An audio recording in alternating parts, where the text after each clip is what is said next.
Chris Elston. That is so weird. Billboard Chris. There you go. That is such a...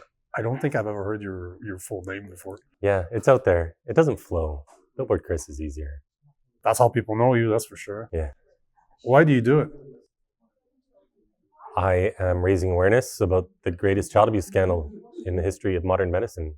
One of the craziest things humans have ever done. Telling boys that they're girls and girls that they're boys. And then giving them chemical castration drugs to stop puberty from occurring. Drugs that have never been approved for this purpose. Drugs that are used literally on pedophiles to chemically castrate them. That's why we call them those chemical castration drugs, because it's exactly what they do. But this drug was actually first approved for prostate cancer in men, endometriosis in women, uterine fibroids. It's used off-label because it happens to stop puberty. It stops boys from producing testosterone and girls from producing estrogen, which at the onset of puberty would cause their secondary sex characteristics to develop. So while these kids are on these drugs, they stay looking neutral. That's the argument, is that you have to keep these kids looking neutral so that they can pass better as the opposite sex when they go on the opposite sex's hormones. So it's puberty blockers always followed by the cross-sex hormones. So now you have girls growing beards, getting deep voices, hair all over their body, of course. The puberty blockers literally stop their hips from expanding like they should. It causes bone density loss. This is well known, well documented. Women on endometriosis only take this same drug for 6 months, it's recommended, because the side effects are so severe. But they give these kids for the entire duration of their puberty. And then they're causing permanent harm. These puberty blockers and drugs, the cross-sex hormones together, cause infertility. So then they'll never be able to have a family, which is what life is all about. And when do they start kids on these drugs? At Tanner stage 2 is the technical term. It's the beginning of puberty. They're going to be 9, 10, 11 years old. So this is why the sign I wear, why I'm called Billboard Chris, the sign I wear on my front says, children cannot consent to puberty blockers, because they can't. They can't possibly understand what they're signing up for. The president of WPATH, the World Professional Association for Transgender Health, admits the boys as adults aren't able to even have an orgasm. So they're now destroying future intimacy, future sexual function of children who believe that Santa Claus comes down their chimney and leaves presents under their tree. This is madness. This is group insanity. This is a mass psychosis that's infected the West. Nobody was talking about it. People were getting fired from their jobs for talking about it. Even doctors are still to this day afraid to talk about it. So I just had enough. I have 2 girls, and I'm not going to send them into this crazy world that doesn't know what a woman is, in a world that's trying to change the sex of children. So I quit my job as a financial advisor, and I have conversations, which I record, I post on social media, and I now educate millions. Who do you think's responsible for this? Is it the government? Is it for passing policies that allows it? Is it doctors for pushing it? Is it psychologists for pushing reaffirming care? Is it the parents for not shielding or protecting their children or not being involved enough? It's everyone. It's even the laymen who have nothing to do with this, to be honest with you. Because when we live in a society, it's our job to ensure our society retains some measure of sanity and that we protect our children. But of course, the people principally responsible are the governments pushing this, the activists, the NGOs. All this money is coming from NGOs, which are frequently funded by governments themselves. U.S. Agency for International Development, the government agency, has been funding this through NGOs around the world. Universities pushing this madness, feminist theory. Of course, doctors are profiting off of this. Of course, pharmaceutical companies are profiting off this, but a lot of people just want to blame pharmaceutical companies. And of course, they play a role in this, but this drug is being used off-label. They're not promoting it for these purposes. And to be honest, if you look at AbbVie Incorporated, it used to be called AbbVie Pharmaceuticals, this is a rather small line item on their income statement. It's not make or break for them. Globally, this is about a $2 billion industry right now, child transition. Yes, that's a lot of money, but it's not make or break for any of these companies. They're making billions and billions on all sorts of drugs. This is, for all practical purposes, a cult. And there are a lot of true believers. And They believe in the existence of gendered souls. They believe that we have a gender identity that's different than our sex. And it's not just about money for them. If you look at a lot of the doctors pushing this, first of all, it's not tons of doctors pushing this. In LA, it'll be the gender clinic at the Children's Hospital of Los Angeles, which has been shut down now, just a couple weeks ago, run by Johanna Olsen Kennedy. She's a true believer. Her spouse is a woman pretending to be a man named Aiden Kennedy. Aiden is a social worker in Los Angeles who runs an organization where all the troubled kids come to her. She then sends them to the gender clinic. There's a pipeline from social workers to doctors. So the entire psychotherapeutic profession, all these social workers, they're almost all pushing it. Of course, not all of them, but the ones who don't get in trouble, especially if they speak out about it, because those professions have been entirely captured. It's the school system. Who runs the school system? All these unions. Of course, the government funds them, but we have communists running all these unions, and they're all pushing these ideologies as well. So there's no simple answer where it's coming from. It's coming from 100 different directions, and we need to fight it globally. It's coming from the UN in the form of comprehensive sex education, CSE, which is even being pushed into African countries. So it's coming from absolutely everywhere. And there's tons of money behind it. Not in the form of profits even, but philanthropic money into NGOs, billions of dollars, inorganically pushing this into our society. We don't have any money to push back, but we have the truth. And the truth spreads for free, and it is spreading, and we're doing it by educating one person at a time. And we're going to keep doing it, and we're going to win. It just takes a while. Do you think some of those people need to be held accountable? 100%. This should be criminalized, but it's not. So there are currently about 16, 17 civil lawsuits against hospitals and doctors that have done this to young people. Most of those are from a firm called Campbell Miller Payne. These are friends of mine. These are 4 dads in Texas who all left their previous law firms just to form a law firm just to fight for these young people who've been harmed by transition. And these are all civil lawsuits because it's not a criminal offense. So Marjorie Taylor Greene wrote a bill called the Protect Children's Innocence Act, which would criminalize it. And it actually just passed a committee. It's going to go to the House. I expect the House to pass it. But at the Senate, even though Republicans have a majority, you need 60% to get past the filibuster. And so they won't be able to do that because the Democrats are determined to die on this hill. So it's not going to be made a criminal offense. And it hasn't been made a criminal offense anywhere in the world. It needs to be. When you see everybody that's involved in this, it's hard for me to believe that there's not an agenda, that there's not a reason why this is happening. You've been doing this for what, 5 years now? Yeah, almost 5. Do you think that there's something that we're not seeing, that there's a grander scheme, or it's just people that are either in a cult and others that just want to profit because there's money to be made? Yeah, it's really everything I just said. There are a bunch of true believers. You really think that's what's going on? Oh, it's 100%. It's guaranteed. These people are radical. They really believe it. I run into them on the street all the time. I've had, I don't know how many conversations on the street, thousands of hours, so tens of thousands of interactions out on the street. And do all these, 22-year-old white liberal females have some secret agenda? No, they've been indoctrinated. There's propaganda all over society. And they've been indoctrinated. And guess what? Some of them become the doctors. And they believe in it. And they believe they're helping these kids. They all believe that kids are going to die if you don't sterilize them and cut off their body parts.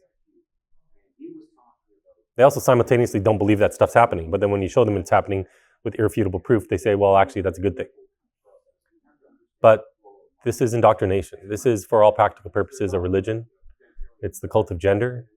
And they believe that we have gender identities that are different than our sex, and that the only way you find true happiness is by changing your body to more closely match the stereotypes associated with the opposite sex. This whole thing comes down to stereotypes.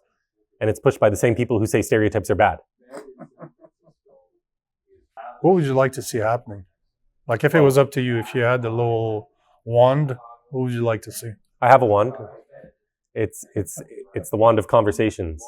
It's the wand of spreading truth one person at a time, and it works. And what's going to happen and what is happening is we're going to stop this medical malpractice. That's the first step. That's easier to stop than the ideology itself. This ideology will never go away completely. Cults don't just completely disappear, especially one that's a worldwide cult with all this funding and global politics behind it. But we can stop the medical abuse. And to do that, we need to make enough people aware of what's going on.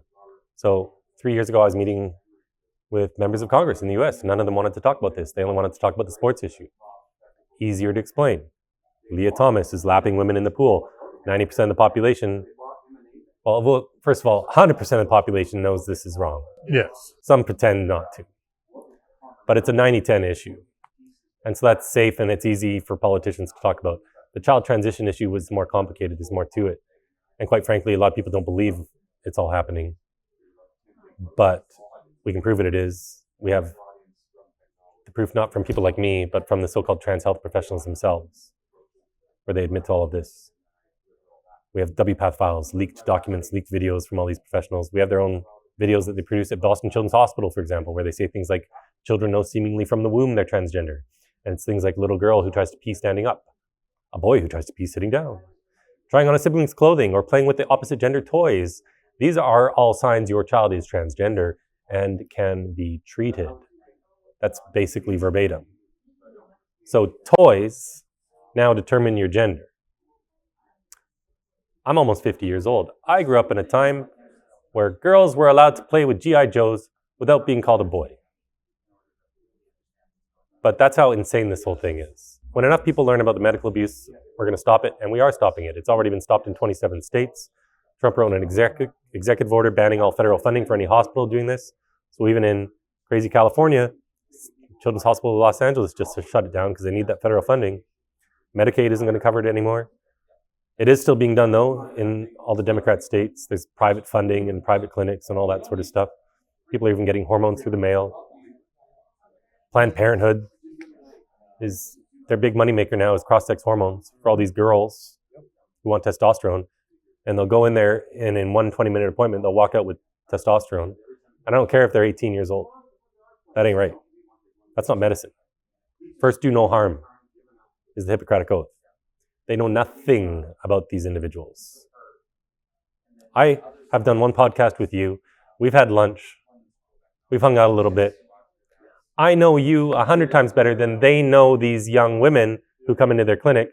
And I still know nothing about you, really. So how dare they do this to all these young women? 4 or 5 years of testosterone use causes vaginal and uterine atrophy, and they have to get hysterectomies. Sometimes they're cutting out their ovaries, too. So this is all madness. It's total medical abuse, and we are going to stop it worldwide. It just takes time. After that, we need to continue to expose the hypocrisy and the insanity of the ideology itself. We need to get it out of schools. We need to make it immensely unpopular with the young generation. And that's already happening, because more powerful than anything we do is peer pressure and the opinions of teenagers themselves, because that's how you really reach all these other teens. One of the things that blew my mind was Abigail Schreier's Irreversible Damage. When I read that book a couple of years ago, it blew my mind because I was victim to social media. I believe that the biggest problem was a bunch of hairy dudes with beards wearing dresses trying to go into a woman's bathroom. But Abigail touches on the point that the people that are the most at risk are girls, young women that take hormones like Lupron that will prevent them from going through their puberty, because it's not normal to feel the way that they feel, right? It's not natural, of course not. But do you find that this is a common misconception, that people out there don't realize that it is little girls that are suffering, that it is young teenage women? It is not bearded dudes that are really paying the price for this. Yeah, I mean, boys are suffering too. And a lot of these kids, historically, if you look at all the academic studies that have ever been done before they started drugging these kids, and they're all on my website, but the majority of these kids grew up to be gay. Back when this affected 1 out of 30,000. So it's hurting kids who would grow up to be same-sex attracted.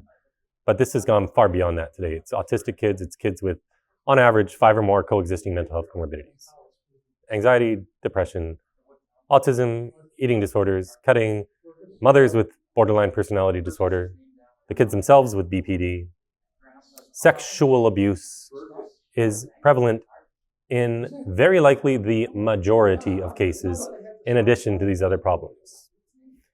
And this is borne out by testimony after testimony. And the former president of the American College of Pediatricians estimates 60%. He told me this himself. Those are the numbers. I looked it up last week. Dr. Quentin Van Meter. Yeah, it's about right. So it's just the struggling kids, and it's kids in state care, foster care, kids under government control. In BC, there's a government psychologist, works for the BC Ministry of Health and Families. His name's Wallace Wong. He admitted at the Vancouver Public Library in a public talk to parents and their kids that he's transitioned more than 1,000 children, transitioning more than 1,000 children, including more than 500 in state care. There are only 6,000 kids in state care in BC. 500 are being transitioned by one guy. So he does the social transition, new names, pronouns, all that affirmation of a delusion. And by the way, we should never call this gender affirming care. That's a euphemism that the left uses. Don't use their language. It's sex denying harm. The only thing it affirms is self-hatred, and it's abuse. So let's just never use those words. But these are the struggling kids in society who are now being told, on top of all that, that the reason for their unhappiness isn't all these other problems. It's because they were born in the wrong body. What an abusive thing to tell a kid. Imagine someone telling you when you're a vulnerable, struggling little 8-year-old boy that the reason is because you were really born wrong and you're a girl on the inside. And we got a solution. We got this drug that'll stop you from becoming a man. And then we can give you estrogen, and then you'll be happy. You'll be sterilized. You'll never be able to have a family. Oh, by the way, your genitalia is never going to grow. You'll be stuck with a micropenis for life. But this is what you were meant to be. This is how kooky this is. And this is being done not to 1 or 2 kids here and there. It's not fringe. It's tens of thousands of kids have been medicalized. Hundreds of thousands have been diagnosed with gender dysphoria. And on their first appointment, in many of these cases, they're being given prescriptions for puberty blockers. I ran into Clementine, this young woman at UCLA. When she was 7, she was sexually abused. Not just once. She was struggling. She was, at 12 years old, seeing her school counselor, who, because she didn't want to grow into a woman, the school counselor decided this meant she was trans. She told the parents she was trans. The counselor did. The parents did what a lot of parents do, and they went to CHLA, the Children's Hospital, where they saw Johanna Olsen Kennedy, this ghoulish doctor who's transitioned as many kids as anyone in the United States, who received $10 million in funding from the NIH, almost $10 million, to do a study, which she did. Clementine was part of that study, and then Johanna Olsen Kennedy didn't like the results, so she buried the study. But Clementine, at 12, on her first appointment, was given a prescription for puberty blockers. Johanna separated her from her parents, and separately told her parents they could have a dead daughter or a live son. This is used all the time. It's not a story. It's used all the time. And they, in every single conversation I've ever had with the trans activists, they will tell you kids will kill themselves if we don't transition. Because the only way you can justify this child abuse is to say kids will die if we don't do it. But so puberty blockers at 12. Johanna Olsen Kennedy pushed her onto testosterone at 13 because she said other boys are going through puberty. If you don't start, you're going to fall behind. Johanna Olsen Kennedy pushed her to get a double mastectomy at 14, saying that we get better results when we do them young. Clementine didn't even want all this. The testosterone caused psychosis. She went off it at 17. She officially detransitioned at 19, but the damage is done, and it's 99% that she'll never be able to have kids. And this all happened starting at one appointment with a school counselor who has bought into this false ideology. Now, does that school counselor have some hidden evil agenda? No.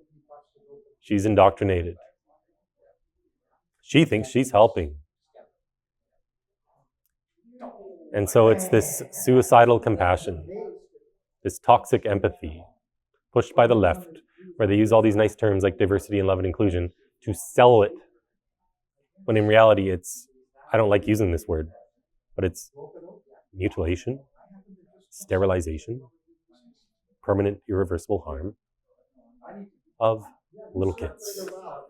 While the U.S. is starting to wake up, Canada's doubling down. What do you think is the solution here? Yeah, so only the Republicans have woken up in the U.S. The Democrats are still all doubling down. They're even worse than Carney. I'm going to have a bit of a different viewpoint here. The jury is still somewhat out on Mark Carney. And yes, the Liberal are funding these things. That's what they're going to do. That's what they're going to do. Even if he was personally against some of this stuff, they're going to do that. They're going to virtue signal it. He was asked at a press conference how many genders are there, and he kind of stumbled, and then he said there are 2 sexes, and then he moved on. That was a good answer. Trudeau would have virtue signaled on this and said there are 183 genders, and we need to support them all, and whatever. But let's talk about Mark Carney, the father, for a second. So when his daughter was young, I don't know her exact age, but 12, 13, 14, she went to the Tavistock. Yep. The gender clinic in the UK, which has now been shut down. They still want to do clinical trial on kids, by the way, in the UK. Can't be done ethically. It's totally wrong. Anyway, she went to the Tavistock, but she wasn't medicalized. Back then, they weren't just medicalizing every kid. She was getting talk therapy or whatever. You know, I would never do this. My kid would never come to this idea that they could be born in the wrong body in the first place. Happens predominantly in liberal households just because of the way they think. But she wasn't medicalized. However, at 20, and I don't think this has even been reported anywhere by any publication, she did go ahead and get a double mastectomy at Yale. I think as a father, he can't possibly like that. He can't. I'm a dad. I have 2 girls. There's no way he can be happy that this has happened to his daughter. So who knows how he really feels. He's not pushing this like Trudeau was. And we don't really know exactly what his views on this are because he doesn't talk about it. So I'm in a bit of a wait and see on this. We know in England, under Labour, radical left-wing party, full of communists, they banned puberty blockers. In Scotland, under the SNP, radical left-wing party, they banned puberty blockers and cross-sex hormones. Right now, Wes Streeting, the Minister of Health in England, is also looking at banning the cross-sex hormones because they have a systematic review that was done by a pediatrician named Dr. Hilary Cass, who herself is left-leaning, that showed that there's no evidence this is helping kids, and the risks, of course, are very severe. So some common sense was done there, even under a left-wing party. So it's not impossible for this to happen to Canada. And I wouldn't be surprised at all if the Liberals actually speak up about this before the Conservatives, because the Conservatives are totally pathetic. They never talk about it. One time in his life has Pierre Poilievre said he's personally against puberty blockers. And that's great. Really glad he's personally against them.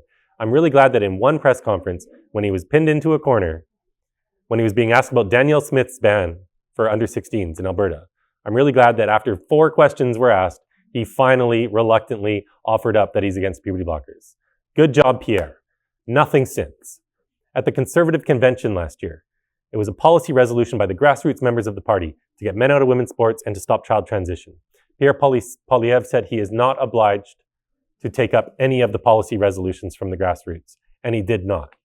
They never campaigned about it, not for 1 second during the election campaign. They would have won if they did. This was the number 1 issue affecting swing voters in the United States, not the economy, not immigration, not the border.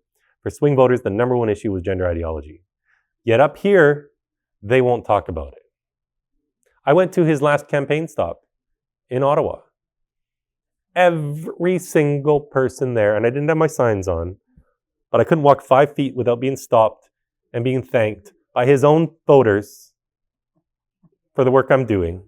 You'll never lose a Conservative voter. You'll only pick up centrists and leftists all day long. I know NDP members, Marxists, who left the NDP to vote for PPC just because of this issue. And when you speak about this with truth and compassion, it's just common sense. But they won't talk about it. We just got to keep spreading the truth, and it'll be the grassroots stopping this. It'll be the grassroots members putting pressure on these politicians. And eventually the overwhelming flood of evidence, which we already have, will just become too big for even the left-wing parties to ignore all around the world. And that's what I'm going to be working on for the next several years. If you could speak to the people out there that care about what you're talking about, that cares about our daughters, that cares about our sons, that are not you, maybe they don't have the courage to stand up with a billboard. What would you suggest if you could speak to them in the camera? What would you tell them that they can do to make this place a better place? Well, you can talk to your friends, you can talk to your family, you can talk to your school teacher. If you have kids in school, the first thing you should be doing in the first week of school is having a meeting with the teacher. We all have this right. And you should just ask them, what do you think of gender ideology? And you're going to find out right away if they're a problem. And if they are a problem, you're going to have to do something about it, especially if your kid has autism. But my kids go to public school and they've been fine. They've been thriving. the very few times this has come up, because they've had good teachers, and because I've made so much noise, I've kind of been allowed to pick my kids' teachers too in elementary school. But when you educate your kids about this, they're going to be protected because now they have the truth. That truth acts as a shield, and they're going to be able to help educate other kids. We all have ability to spread the truth about this to one degree or another. And especially those who have kids, they need to be learning about this to protect their own kids first and foremost. And then do whatever you can. You don't have to do what I do. There's a million ways to skin this cat. Contact your MPs. They're not going to do anything about it. But the more pressure they get, the sooner they will respond eventually. Send them the systematic reviews. They've been done in Sweden, Finland, England, and now the HHS in the US conducted a systematic review. There's all sorts of great information out there. Find other people talking about this and maybe go make some noise out in the real world, because we got to do that too. Most people aren't on Twitter. They're not on our corner of Facebook or Instagram. Most people still have no idea this stuff is actually occurring. And the best way to reach the greatest number of people is to combine real world activism with social media.